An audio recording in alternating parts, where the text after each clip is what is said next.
terkait dengan Bible Old Testament, New Testament, Bible Kristen, ini ahlinya. Saya bukan mengatakan Bible Kristen fiksi, Bible Kristen itu palsu. Lapor. Memang begini, fakta ilmiah, kajian ilmiah. Dibuktikan dengan data-data. Ini yang Pak Dedek percaya selama ini omong kosong, Pak. Saya yang bohongi ente dulu, ini datanya. Palsu semua. Pergi lapor polisi ini, lapor polisi sana, Mabes. Ini palsu semua. Pak polisi bilang, pelan-pelan sedikit Ustadz, di sini banyak jenderal. Biar jenderal 100 bintang. Kalau kafir kau ke neraka, tidak ada urusan. Daripada ente di dalam lompat sana, lompat sini, sampai kemasukan. Wow. Kenapa? Kepenuhan Roh Kudus, Roh Kudus. Lapor lagi Roh Kudus, lapor Yahya Waloni, bilang Roh Kudus, lapor. Sedangkan Bible Kristen ini, tale plus superstition becomes nonsense. Dongeng tambah tahyul sama dengan omong kosong. Makanya di situ judulnya Matius, Markus, Lukas, Stefanus, Tetanus, Spiritus, Captikus. Antum tantang saya. Lapor saya bila perlu ke Bareskrim. Kami lapor. Ini bukan cuma penistaan ini, penghancuran, bukan cuma penistaan agama, penghancuran ini kawan. Lalu saya buka di depan publik ini. Palsu semua ini. Tidak ada sejarah, maka tidak ada kebenaran.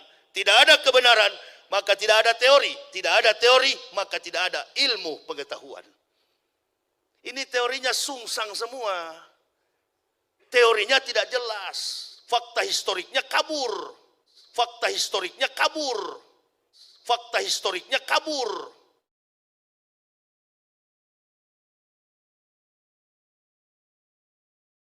The Bible is the most historically accurate book ever penned. Hundreds of ancient discoveries verify its accuracy, and here's a list of 9 of those. Number 1, the Pilate inscription.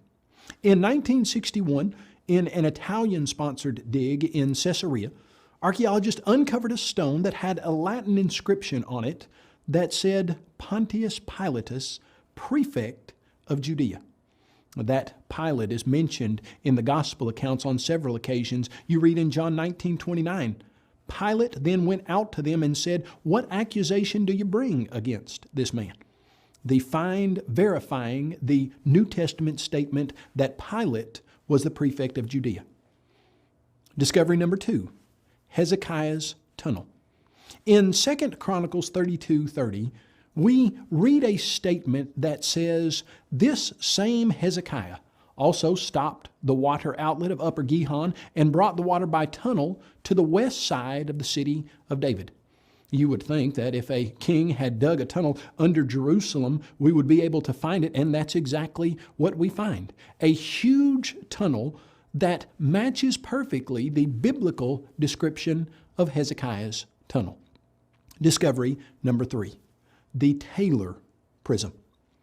In 1830, a man by the name of Robert Taylor uncovered a 15-inch tall clay cylinder. There are 500 lines of written text on this clay cylinder, and it was put there by a man named Sennacherib.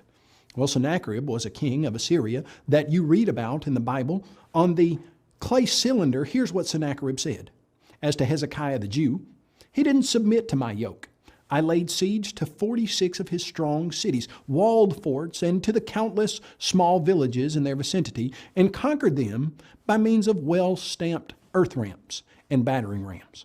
It's interesting when you compare Sennacherib's statement of what he did with the biblical statement of what he did. In 2 Chronicles 32:1, we read, Sennacherib, king of Assyria, came and entered Judah. He encamped against the fortified cities, exactly like Sennacherib says he did. Discovery number 4, the David inscription. For many years, people said that David was a figment of the Israelite imagination because no archaeological finds had been discovered that verified his existence. And yet, in 1993, in Tel Dan, there was a man who was working named Abraham Byron who discovered a stone, and on that stone was the inscription of an Israelite king from the house of David. The Bible uses that very designation in 1 Kings 12, verse 19. The David inscription validated the biblical text. Number 5, the Moabite stone. Found in 1868, it's a black basalt stone that measures about 3.5 feet high, 2 feet wide.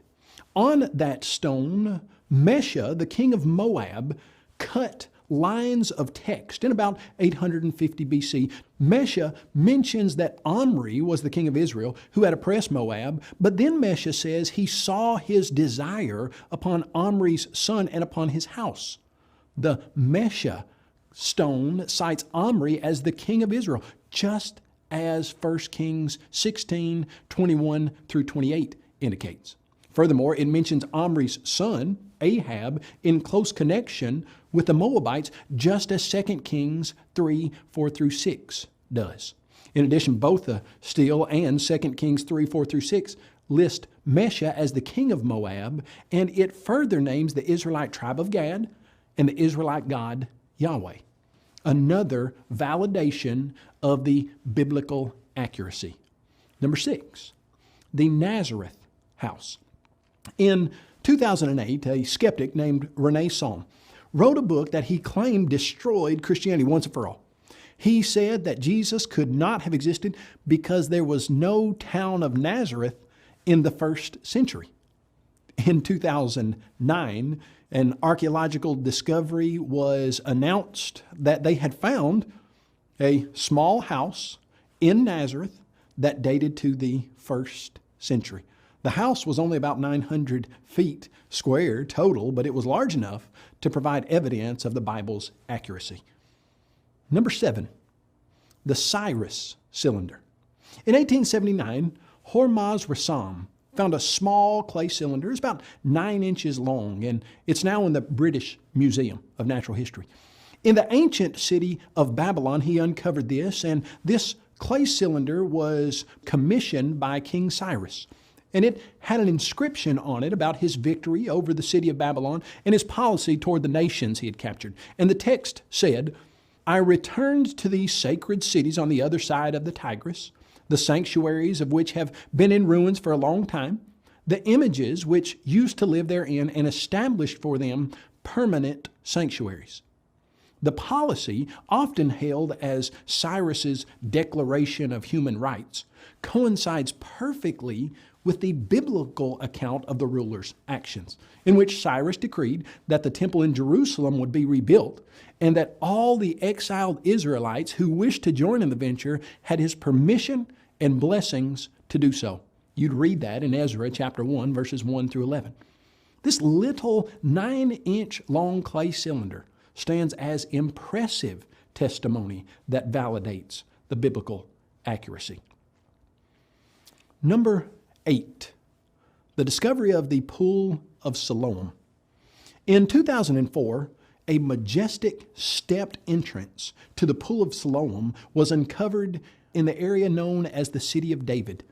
In John chapter 9, verse 7, we read that Jesus said to a blind man, "Go wash in the Pool of Siloam," which is translated sent.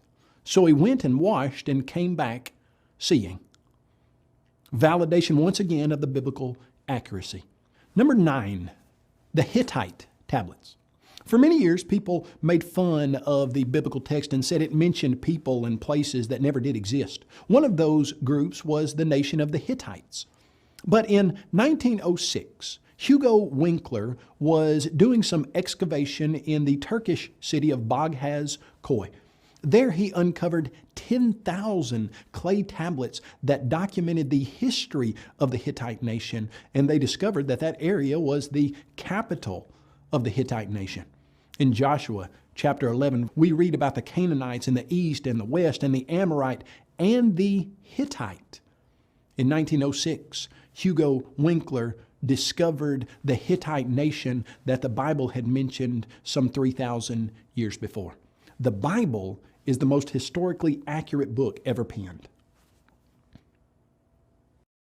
Terkait dengan Bible, Old Testament, New Testament, Bible Kristen, ini ahlinya.